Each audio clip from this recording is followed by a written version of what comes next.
Hello and welcome, my dear friend.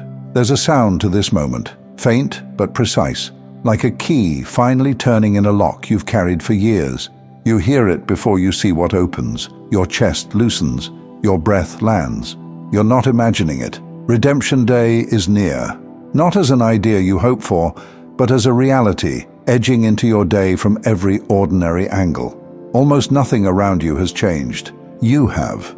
The same streets look kinder. The same tasks feel lighter in your hands.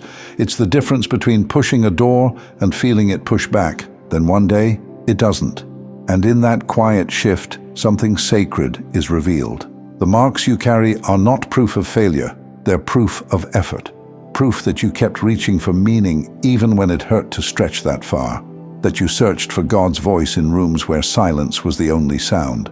Those scars don't tell a story of damage. They tell the story of someone who refused to stop becoming. Heaven treasures that kind of beauty, the kind born from endurance, not ease. In the middle of it all, redemption was quietly preparing to reveal itself. It never arrives loud. It comes softly, like sunrise through a quiet window. You're standing in that thinning hour now. Night hasn't forgotten you. Light has simply outlasted it. Notice the shift without interrogating it. What once felt like a permanent verdict is becoming context. Places where your voice used to tremble now hold steady. Rooms that once swallowed your peace are losing their appetite. The old narrative still knocks, but it doesn't own the house anymore. This is not a revision for show, it's a restoration with memory. God isn't painting over the past. He's lifting the smoke from the colors underneath. The years didn't disappear, they're being reassigned. Pain stops being a headline and becomes a footnote. The chapter doesn't deny what happened. It refuses to let it define how the story ends. You can feel it in your body, how your shoulders sit a little lower, how your jaw unclenches without asking permission. That's not fatigue, that's release. The weight that demanded proof of your worth every morning is retiring, and it doesn't get a farewell tour. Near has a texture to it. It's the kettle just before it sings, the letter already stamped, already sealed, already dropped in the post. You haven't opened it yet, but it's addressed to your current name, not the one you wore in survival. The future isn't standing far away waving at you. It's standing close enough to fog your mirror. Nothing about this is accidental.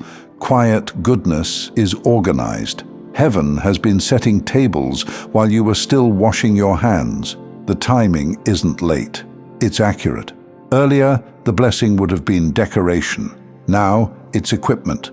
Earlier, attention would have tempted you to perform. Now, it will simply reveal what's been true for a long time. There's a tenderness in the way this is unfolding. People who once read you in fragments will meet you in full sentences. Even silence is different now. It doesn't accuse you, it holds you. Redemption doesn't erase your edges. It teaches them what they're for. The part of you that learned to brace no longer needs to live as a posture. The vigilance that once kept you safe becomes discernment that keeps you wise. The ache doesn't vanish into the air. It hardens into insight you carry without bleeding. If you listen closely, you'll notice the world speaking back to you in small confirmations. A task that always took 3 attempts finishes cleanly on 1. A conversation that once spiraled lands soft and stays there. None of it is proof you must collect. It's atmosphere catching up with decree. And still, this nearness comes with honesty. Redemption is gentle, not fragile. It can withstand your questions. It can hold the days when old echoes get loud. It doesn't demand that you pretend you never hurt. It insists that hurt won't be your compass anymore. There's a sacred practicality to what's happening. Answers will arrive through ordinary routes, through a line you've read 100 times but finally hear, through a name you've passed by that suddenly matters, through a path you thought was closed that wasn't closed, just saving itself for the right feet. Redemption loves humility. It hides miracles inside the mundane. You won't need to argue with anyone about who you've become. Peace is fluent. It translates you without effort. The ones meant to understand will. The ones who don't aren't an obstacle. They're a backdrop. Your life won't shout at them. It'll make sense in front of them. If the mind tries to bargain, is it too soon? Am I ready? What if it slips? Remember, doors don't hold themselves open by accident. What's meant for your hands won't punish you for touching it. The grace arriving now fits. It doesn't rattle. It sits where it belongs and lets you breathe. Think of a field after heavy rain. The soil that couldn't receive anything finally drinks. Seeds that looked like losses reveal they were only waiting for this exact weather. That's your life today. Same ground, different sky. New harvest rising from places you buried and said goodbye to. Nothing sacred was lost. It was being timed. Near does not mean fragile. It means timed to precision. Some parts will appear quietly, then all at once. You will turn a corner you've turned 1,000 times and feel it. The soft certainty that the worst is no longer in charge of your name. You won't need fireworks to believe it. The ease itself will be enough. Redemption Day is near, my friend. Close enough to change the way this sentence ends as you hear it. Close enough that your tomorrow is already borrowing its light from your today.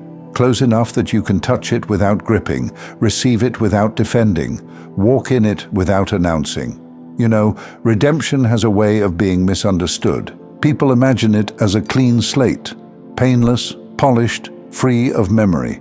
But every great soul who's ever tasted redemption has known it doesn't arrive wrapped in ease. Real redemption never feels like winning a prize. It feels like exhaling after years of holding your breath.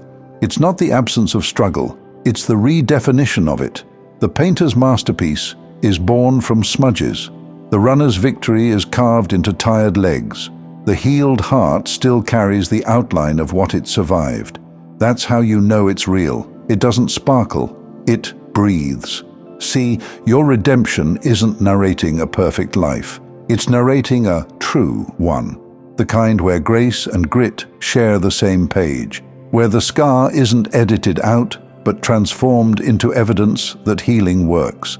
And you're living that evidence right now. Peace no longer feels like a guest. It's starting to sound like the house itself. And if there are still flickers of pain, they don't own the story. They're just the echo of an old language fading out. You're not just being comforted, you're being reintroduced.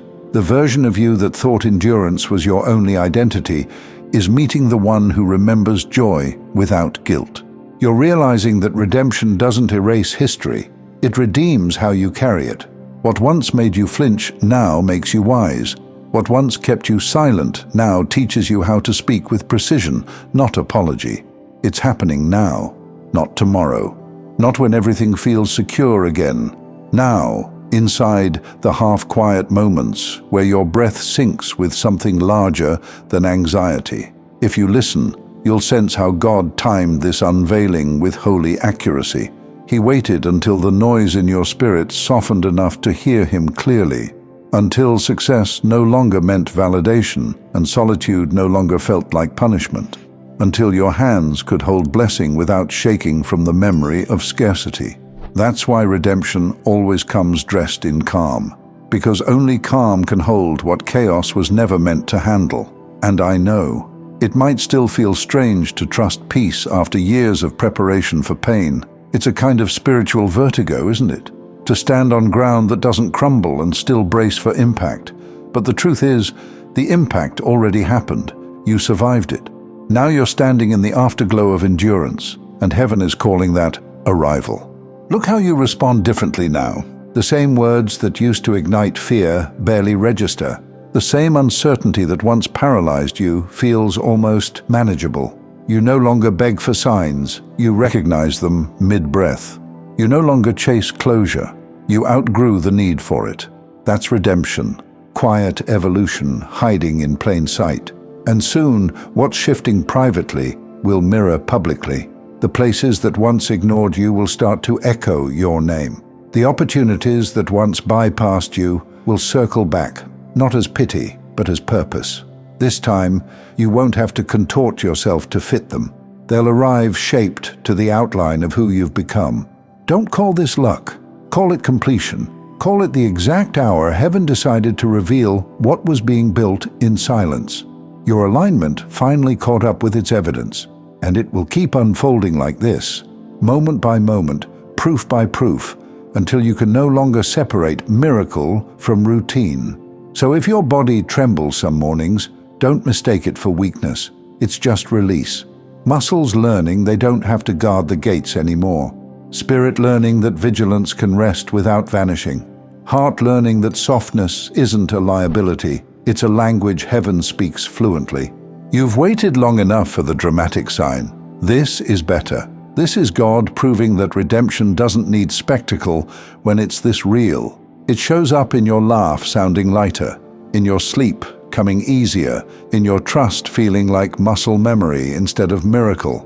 Every step you take from now is an echo of that first key turning in the lock, the one that started this whole new chapter. Redemption Day is near, close enough to taste, near enough to steady your breath, near enough that your name is already being spoken in rooms aligned with your next assignment. Let that settle in.